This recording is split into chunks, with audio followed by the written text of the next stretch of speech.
Introduction. Today, we're going to hear the story of a brave, wise, and faithful woman, Queen Esther. Her story is found in the Book of Esther in the Old Testament.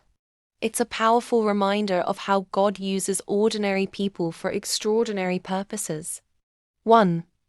The Persian king and Queen Vashti's refusal. The story begins with King Ahasuerus, also known as Xerxes, ruler of the Persian Empire.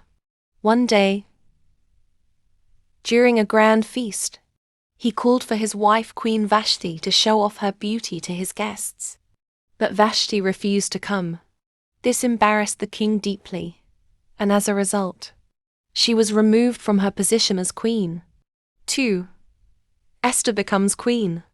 To find a new queen, the king ordered a search for the most beautiful young women in the empire. Among them was Esther, a young Jewish girl raised by her cousin Mordecai. She kept her Jewish identity a secret, as advised by Mordecai. Esther was chosen by the king to be the new queen because of her grace and beauty. 3. Mordecai's loyalty and Haman's hatred. One day, Mordecai overheard 2 palace guards plotting to kill the king. He reported it through Esther, saving the king's life. The event was recorded in the royal chronicles. Meanwhile, the king appointed a man named Haman as his highest official. Haman expected everyone to bow before him, but Mordecai refused because he was a Jew and only bowed to God.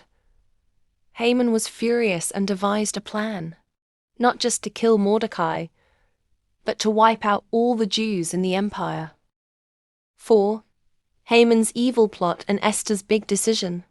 Haman tricked the king into signing a law to kill all Jews on a certain day. When Mordecai heard of this, he sent a message to Esther, pleading with her to speak to the king.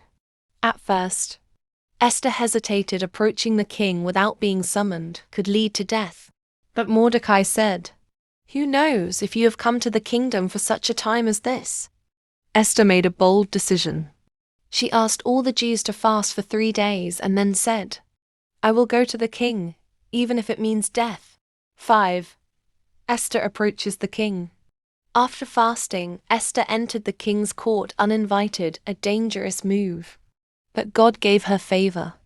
The king held out his golden scepter, sparing her life, and asked what she wanted.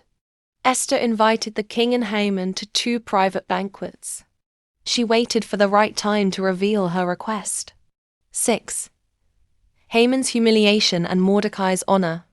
That night, the king couldn't sleep. He had the royal records read to him and was reminded of Mordecai's earlier act of loyalty.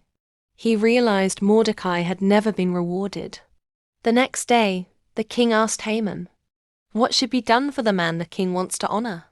Thinking the king meant him, Haman suggested a grand celebration. But then the king said, "Do all that for Mordecai." Haman was humiliated, forced to honor the man he hated. At the second banquet, Esther finally revealed to the king that she was Jewish and that Haman had plotted to kill her and her people. The king was furious and ordered Haman to be hanged on the very gallows he had prepared for Mordecai. 7. The Jews are saved. Although the king couldn't cancel the original law, he gave Mordecai and Esther the power to write a new one. They wrote a decree allowing the Jews to defend themselves. On the appointed day, the Jews were victorious over their enemies. Mordecai was promoted to a high position in the kingdom, and the Jewish people were saved. 8. The Festival of Purim. To celebrate this great deliverance, Mordecai established the festival called Purim. Jews still celebrate Purim today, remembering how God used Esther to save them from destruction. Closing message. Esther's story teaches us that every life has a purpose, that we must have courage and faith in difficult times, that God is always at work, even behind the scenes. Like Esther, you might be in the right place at the right time for a greater purpose.